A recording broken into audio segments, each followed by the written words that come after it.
नमस्कार दोस्तों, एक बार फिर हमारे YouTube चैनल में आप लोगों का हार्दिक स्वागत है। लेटेस्ट अपडेट निकल कर आई है कि केंद्रीय कर्मचारियों के लिए आई बड़ी खुशखबरी।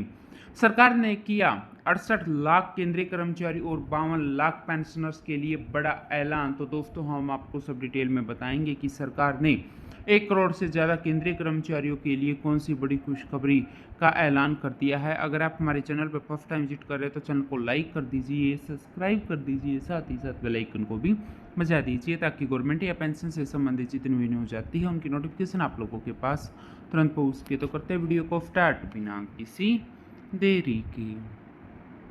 दोस्तों, केंद्रीय कर्मचारियों को 7वें वेतन आयोग के तहत सैलरी कंपोनेंट का फ़ायदा मिल रहा है।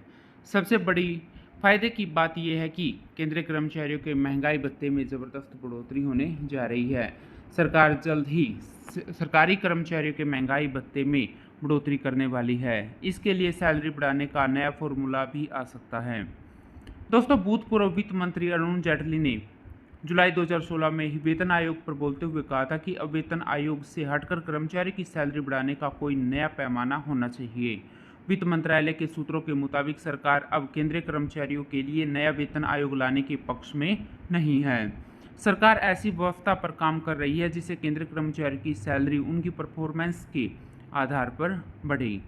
सूत्रों के मुताबिक 7वां वेतन आयोग के बाद अब अगला वेतन आयोग आना बड़ा ही मुश्किल है।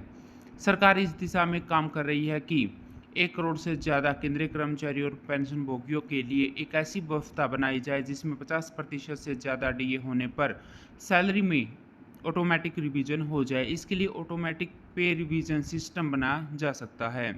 वहीं कर्मचारियों का भी मानना है कि मौजूदा महंगाई दर को देखते हुए वेतन वृद्धि के लिए साल 2016 से चली आ रही सिफारिशों से उनके लिए गुजारा करना बड़ा ही मुश्किल है। हालांकि सरकार की तरफ से इस पर अभी तक कोई अंतिम फैसला नहीं आया। वित्त मंत्रालय के एक अधिकारी के मुताबिक अरुण जेटली चाहते थे कि मध्य स्तर के कर्मचारियों के साथ साथ निम्न स्तर के कर्मचारियों के वेतन वृद्धि होनी चाहिए। अधिकारी के मुताबिक नए फॉर्मूले के बाद आय के ध्रुवीकरण के लंबे समय से चलते वाले रुझान और केंद्रीय कर्मचारी के विभागों में सिकुड़ते मध्य स्तर को देखते हुए ऐसा लगता है कि व्यापक मध्य स्तरीय कर्मचारियों के स्तर पर ज़्यादा वृद्धि नहीं दिखाई दे रही, लेकिन निम्न स्तर के कर्मचारियों को इसमें फ़ायदा होता दिख रहा है।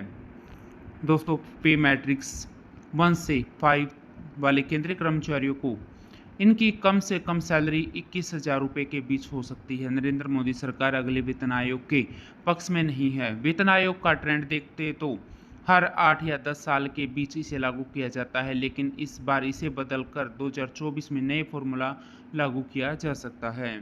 सरकारी कर्मचारियों की माने तो वेतन में करीब 3 गुना होनी चाहिए। 7वें वेतन आयोग में वृद्धि सबसे कम हुई थी।